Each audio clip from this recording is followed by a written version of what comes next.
Hello, good people of YouTube. Mountbatten here, and today we've got actually quite a bit of good news coming out of the DevBlog.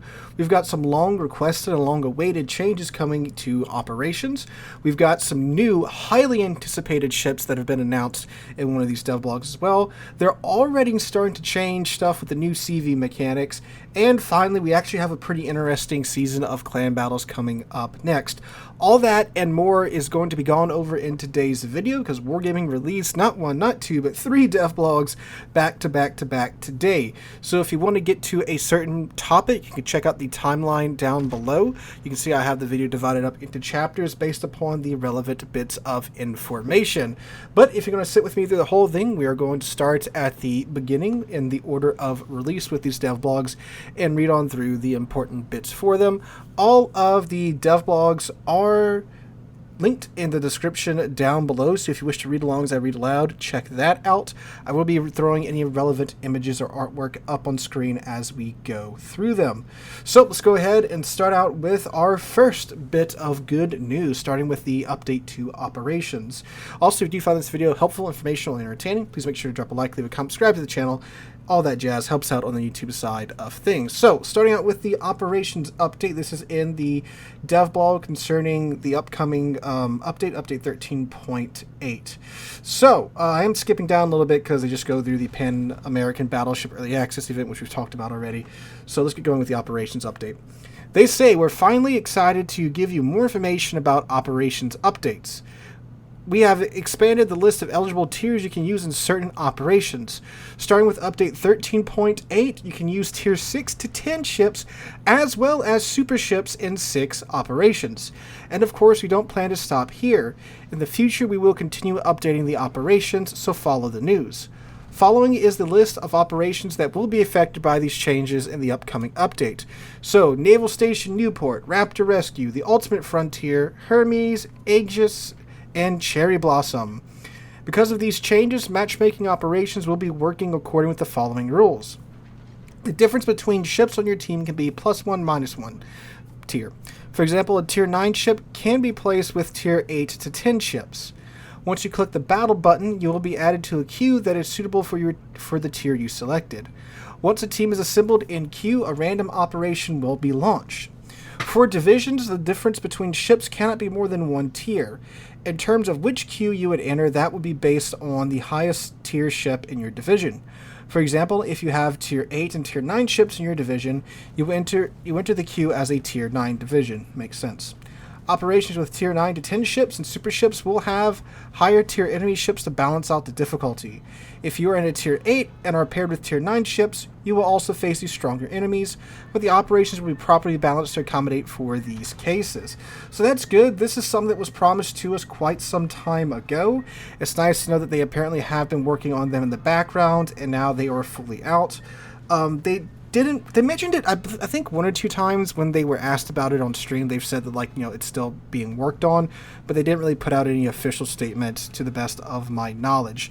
But this is something that we've been waiting for a long time for the operation players.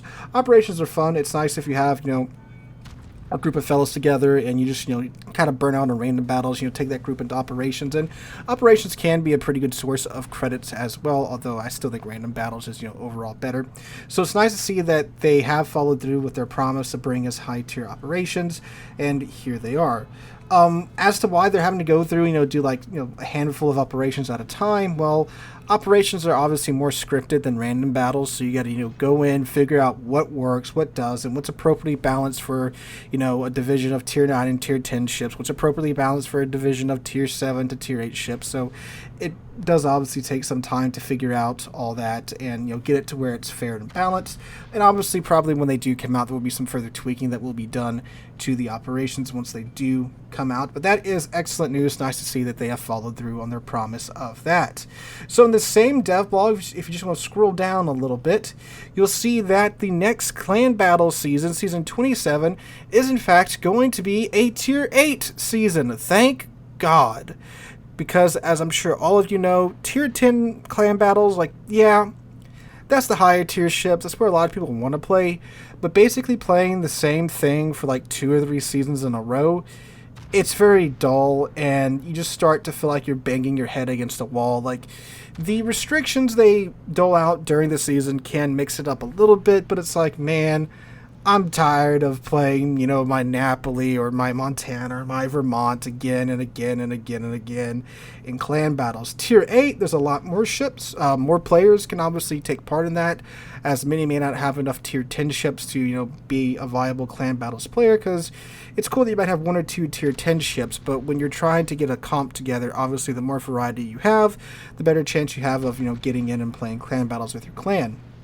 And again, plenty of players have more Tier 8s than they have Tier 10, so I believe that is good. What I would really like to see coming back from Clan Battles was that Tier 8 and that Tier 9 season. That was good. That was fun and interesting, with the Tier 8 and the Tier 9 ships being thrown together in the mix and the restrictions and such, so I did very much like that, and I hope they bring that back again in the future.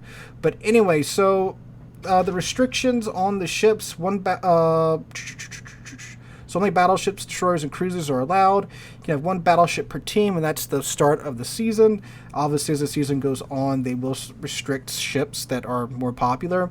But let's see, Nebraska, Lenin, and Vladivostok can't be taken into battles. Just Lenin, out the gate. No, you can't bring that. That's funny. Cherbourg, Bayard, and Congress, only 1 ship per team. Kazakh B, Kid, and Zukway. Only 2 ships of those per team, so I believe that's any combination of those 2. Le Fantasque, Le Terrible, Kiev, and Split, and then 2 of those as well. Yeah, on one team may not have more than 2 of these ships in total, so there you go. For Tier 8 clan battles, New Dawn, Trap, Sea of Fortune, Tears of the Desert, Trident, Loop, and Haven are the map. So again, I very much am appreciative of the fact that they are dropping down to Tier 8 for a season. It should be a little bit more entertaining that way, and a nice mix-up. Alright, so next released were changes to aircraft carriers and AA in the CV rework test. So this is pretty surprising, because originally I thought they were going to do like 1 build, run it for some time, take it down, and then do another build of the CV rework, but apparently they're just rolling out these changes as we go. So the DevBlog says, aircraft carriers and AA test update. Captains, we have exciting news regarding the ongoing CV and AA tests. We are planning to launch a patch with various quality of life improvements and balance changes based on tester and community feedback. This is really freaking quick, because that test just started this week, Monday of this week, and it's Thursday, and they're already rolling out these changes. So I like that they're that responsive to the community so far. I'd like to thank you for taking the time to help us test a new concept for aircraft carriers. The topic has been a long-standing pain point in our community and a passionate subject for most. You can say that again. You've all brought the same passion to your participation, feedback, and bug reports. Recognize that this test is in its early stages, which comes with additional challenges, and appreciate your patience during the test. So the testing period has been extended to August 7th, and this patch is coming on August 2nd, so the day that this video goes up. So first off, they're adding some new ships that we can test out in the test server. So they're adding in Hindenburg. No. Wait. Venezia, Gearing, and Schlieffen. Pretty good span of ships. You got Hindenburg that actually has pretty good AA if you build into it. Venezia with pretty bad AA, Gearing with like okay-ish AA, and Schlieffen again with like okay-ish, maybe good AA if you build into it, because she does have all those 105s that I believe are dual purpose. So the big thing is that they're adding in bots to be tier 10 battleships, cruisers, and destroyers. That is huge, because as of right now, as I'm sure most of you guys have been watching test footage, 9 out of 10 times the game you're getting in is like a 2 CV game per side and 4 surface ships, because there's no bots on the test server right now. Obviously, that's not really the best environment to test these changes in, because you're in a very, very, very rare instance of matchmaking there. At tier 10, you're not really going, unless you're playing at like 3 o'clock in the morning on a really, really weird weekday, right? You're not going to have a matchmaking like that normally. And usually it's 1 CV per side, and then the rest of the ships battleships or surface ships and maybe a sub or two in there. So it's hard to really gauge how well the mechanics are working when you have those types of matches. And that was one thing that was being pointed out in the comments section in one way or another.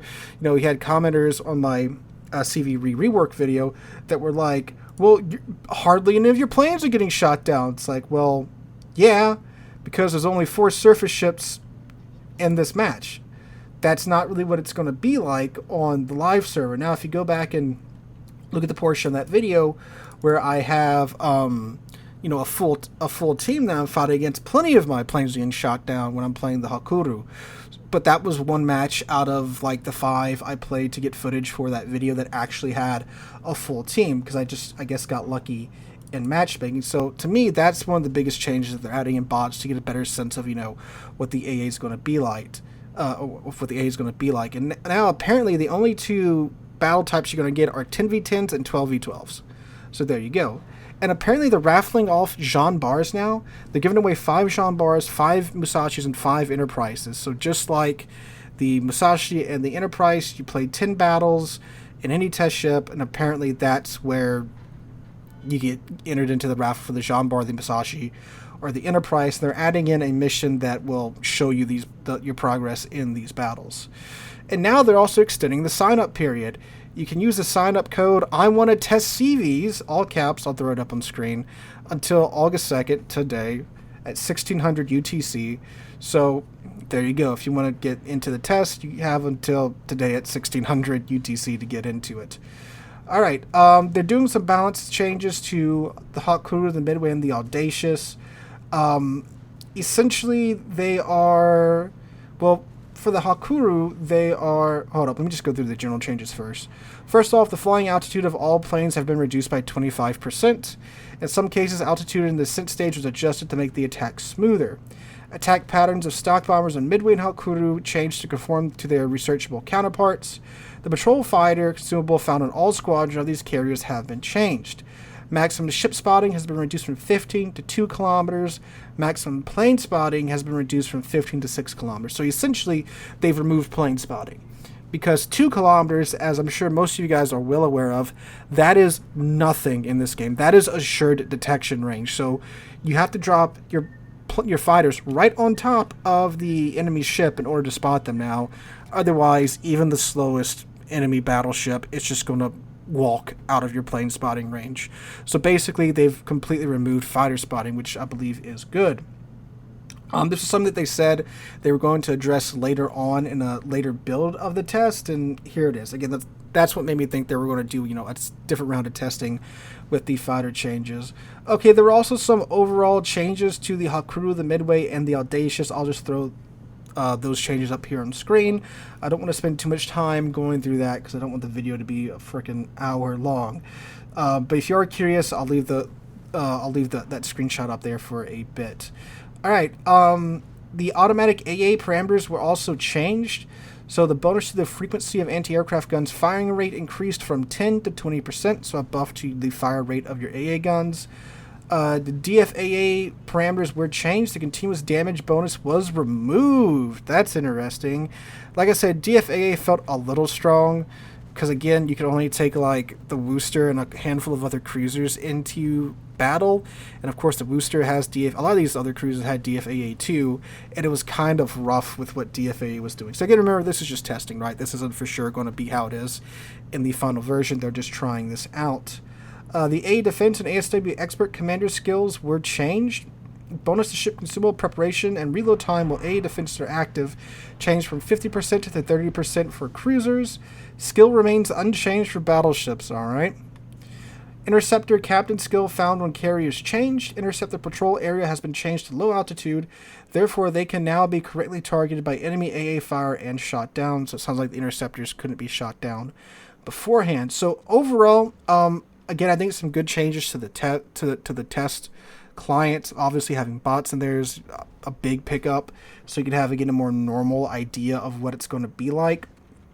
I'm glad they're adding in more ships for the test, and you know, again, I'm very glad that they're this responsive this early on in just the first round of these of the CV rework testing. So I'm going to be playing it more. It's been an interesting time on that server for me, trying out these new mechanics.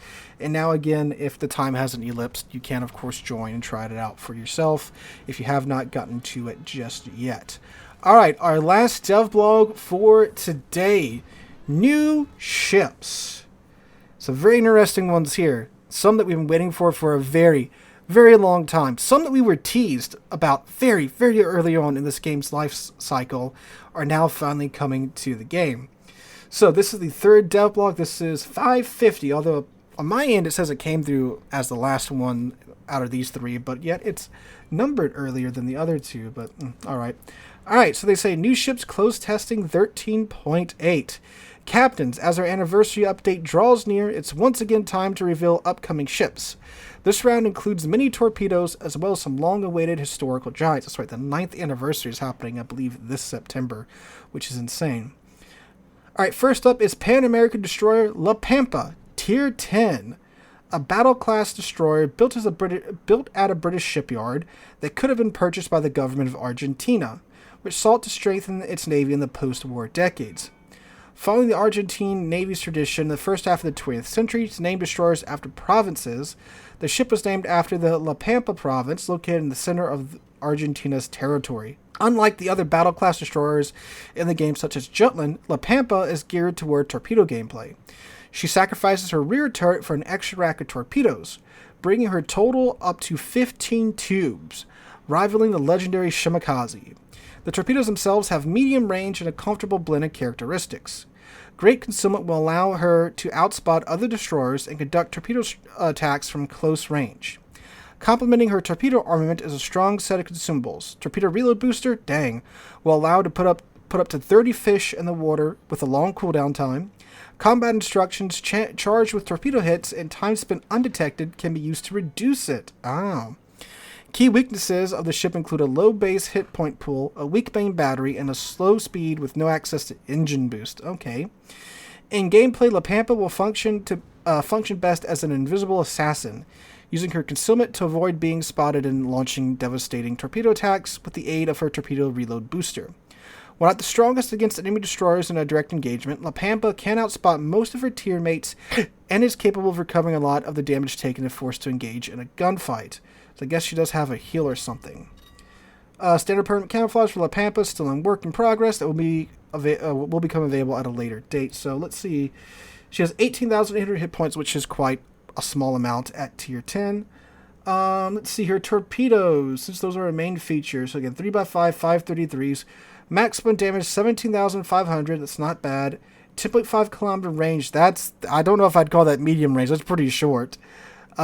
Are like shorter on the on the edge of being medium range. 66 knot top speed of her torps, 125-second reload time, and the torpedo detectability is down to 1.3 kilometers. So again, some quite stealthy torpedoes.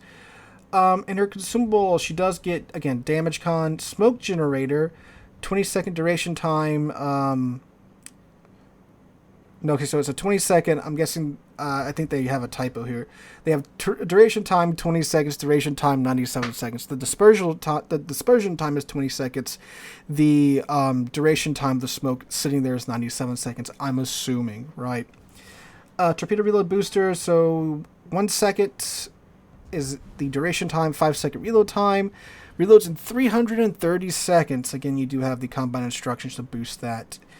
2 charges of that base. She does get specialized repair teams, which are active for 20 seconds, 282 HP per second, reloads at 180 seconds, and she gets 3 charges of that. So I'm not much of a torpedo boat player, but I'm guessing I'm going to be getting into them here in the future, so that might be a line I do go down. So one of the biggest names in the game that we've been waiting for quite some time that was teased quite some time ago in like a very, very early devblog video is the Shinano, the third Yamato-class battleship that never was. So the Shinano, if you guys don't know, the Yamatos were originally supposed to be, I believe, 3 ships or 4 ships. The 4th one got canceled.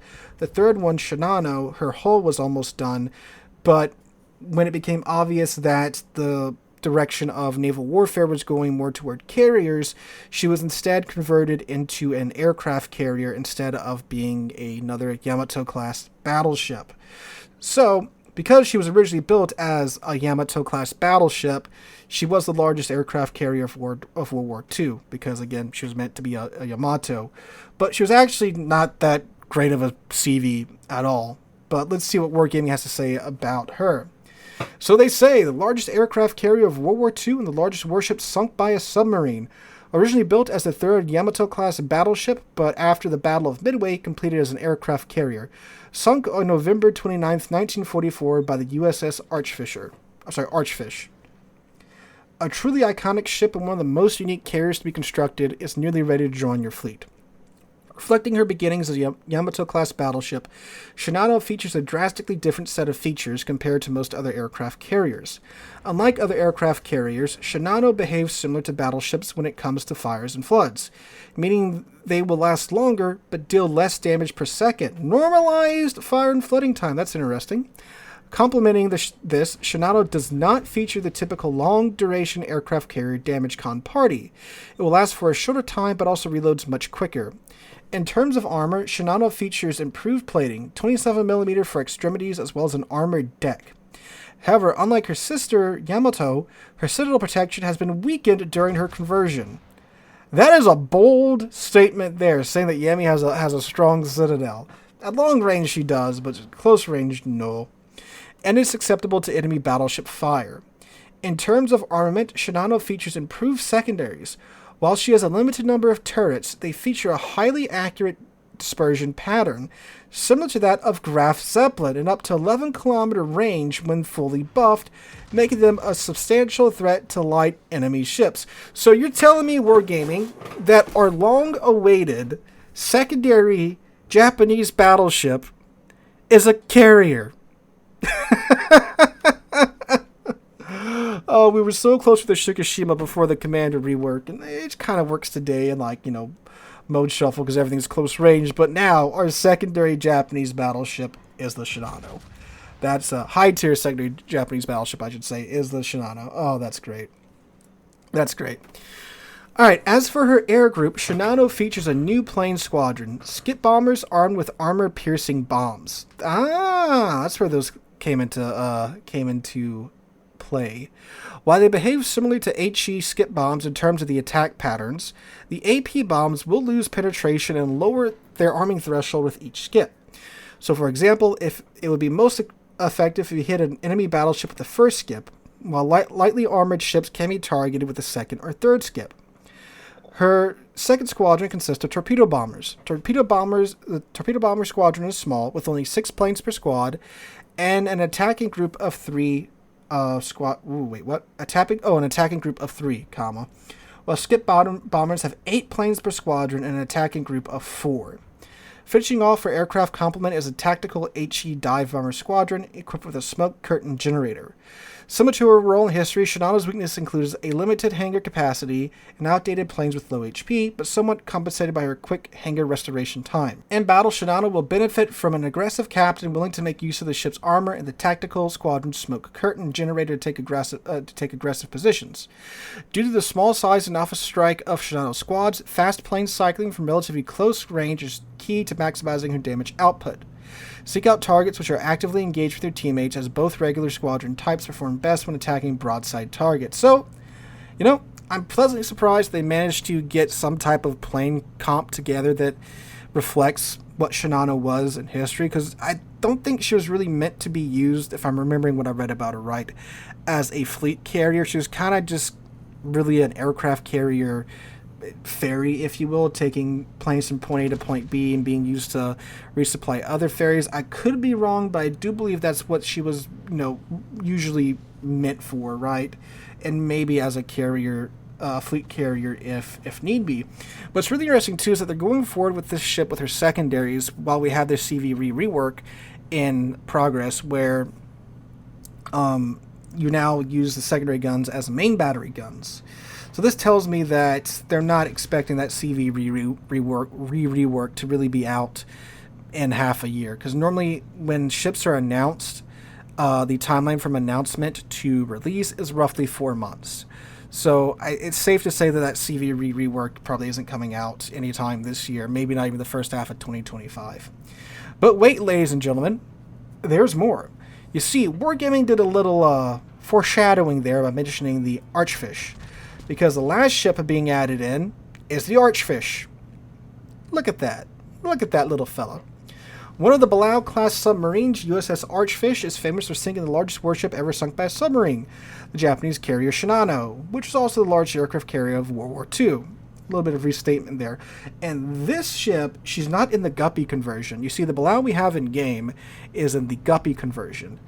The Archerfish is not. You can tell by the way that the conning tower looks and by the fact that she still has both of her deck guns. So they say, of course, Shinano wouldn't be complete without her nemesis also being added to the game. The third Tier 10 USN submarine to be added, Archerfish, features some key differences from her sisters.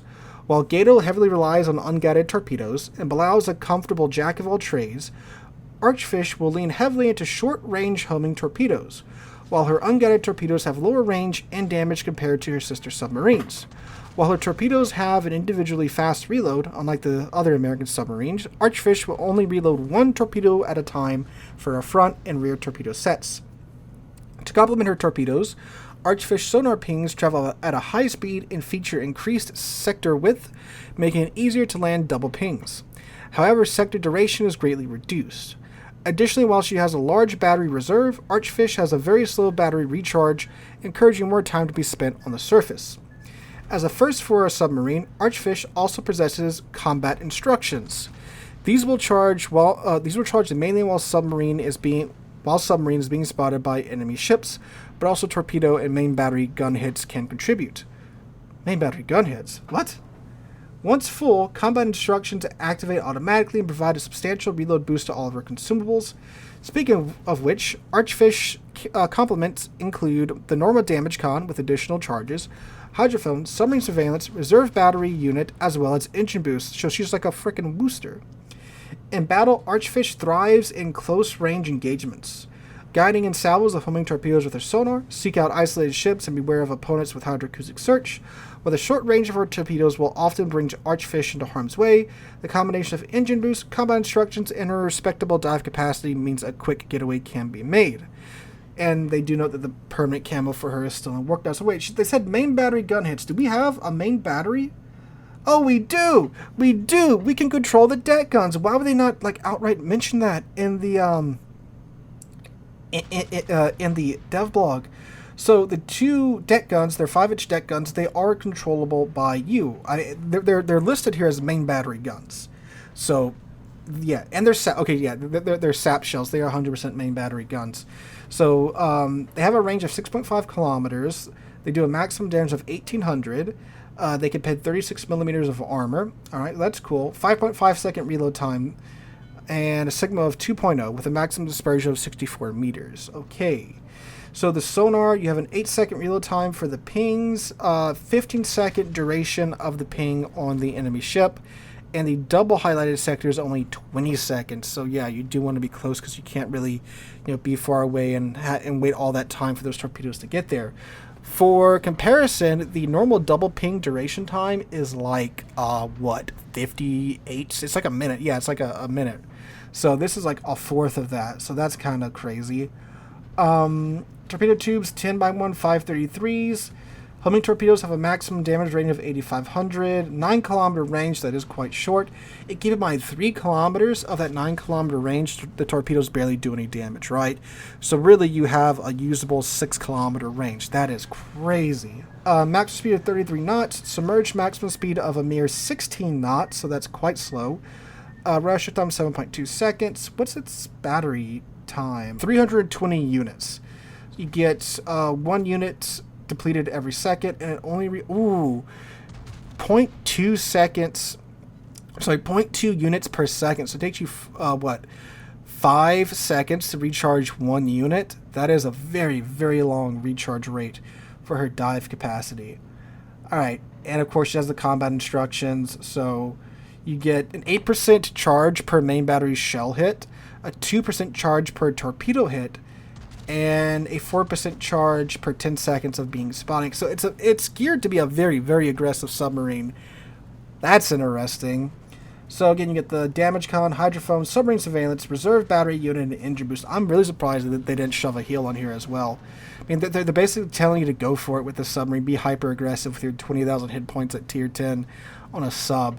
So, yeah, but you know, I know submarine and CV bad, but any day that we get some more historical ships added into this game, which, you know, these two ships are, it's a wonderful day in my book. So I think it's cool we're getting Shinano. I think it's cool we're getting Archerfish. I mean, why not? I mean, submarines aren't really what they used to be. Carriers, well, we'll see what happens with the CV rework. But again, historical ships, cool in my book. So guys, after 30 minutes, that is the end of these 3 dev blogs. Let me know what you guys think in the comments down below. Again, I'm excited about the changes to the CVs and such with the changes to the CV test. I'm excited for the Archerfish and for the Shinano. I'm even a little excited for the Pampa as well. But let me know what you guys think in the comments down below. Hope you guys have a wonderful Friday, wonderful rest of your week. Hope to catch you guys in the next one.